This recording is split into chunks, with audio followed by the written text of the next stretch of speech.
reading of the amendments dispensed with, the chair now recognizes the gentleman from Florida for the purpose of explaining his amendment.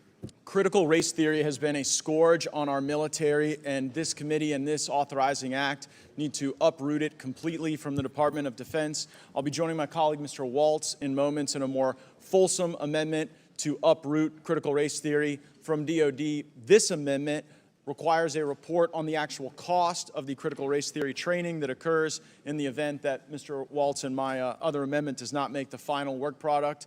In eliminating this enterprise, we should at least know the extent to which it's functioning as a drain on our readiness and an opportunity cost, and frankly, just un-American to try to tell people that by virtue of their skin color that they are naturally an oppressor or oppressed, and that those immutable traits somehow governs people's destiny. Our country, our military stand in contrast to that viewpoint, and that's the amendment. I urge its adoption. Yield back.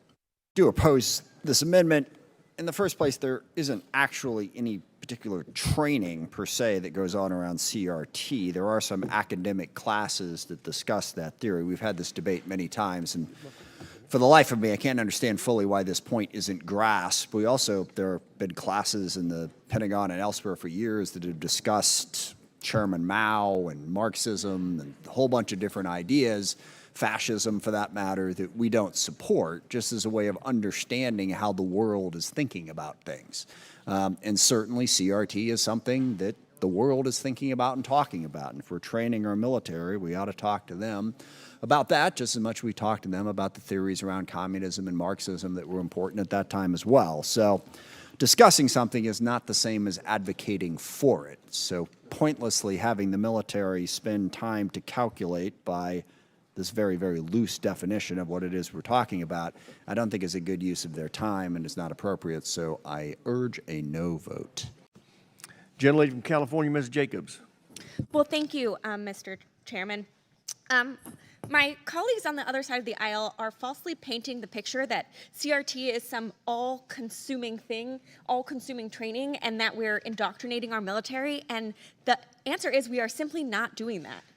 The amount of CRT training that even exists, the amount of DEI that we're talking about at most is 2 hours per service member per year. That will probably be about 10% of the total time of this markup. So it's clearly not excessive. We're probably going to spend more time talking about it during this markup than they spend the entire year learning about it. And the last thing we should be doing is politicizing our military, and that's exactly what this amendment does by painting our service members as mindless drones. We want people who understand bias, who recognize their blind spots, who know how to learn about other societies and other cultures, because we are likely going to be sending them to other countries where they're going to have to do just that. So with that, Mr. Chairman, I hope my colleagues will vote no on this, and I yield back. The gentleman from Indiana, Mr. Banks, is recognized. As my colleagues just mentioned, 2 hours of training time for one person in uniform equals 6 million man-hours of DEI training that has occurred in the military under the Biden administration. Can you imagine what that 6 million man-hours could have been used to do? Perhaps could have helped guide a more effective and safe exit from Afghanistan.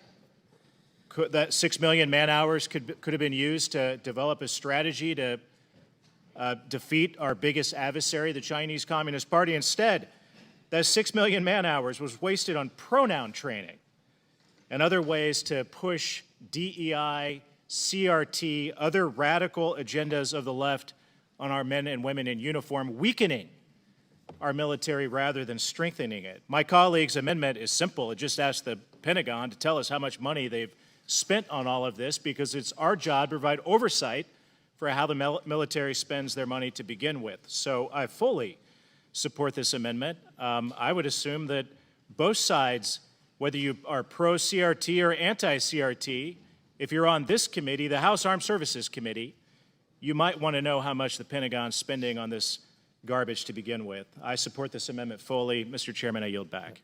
Gentleman yields back. Gentleman from Connecticut, Mr. Courtney is recognized. Thank you, Mr. Chairman. I yield to Mr. Smith.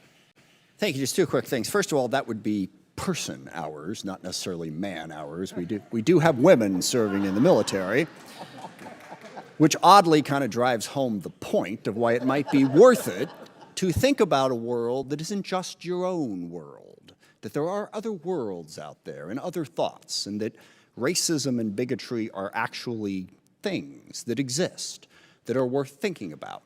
Even if you don't completely agree with the way somebody is talking about it, having the discussion, I think, will make the men and women who serve in our military better. So I think it really drives home the point of why it's just not a huge problem to have this discussion, a little bit, and it isn't happening that much. So I would urge opposition to the amendment.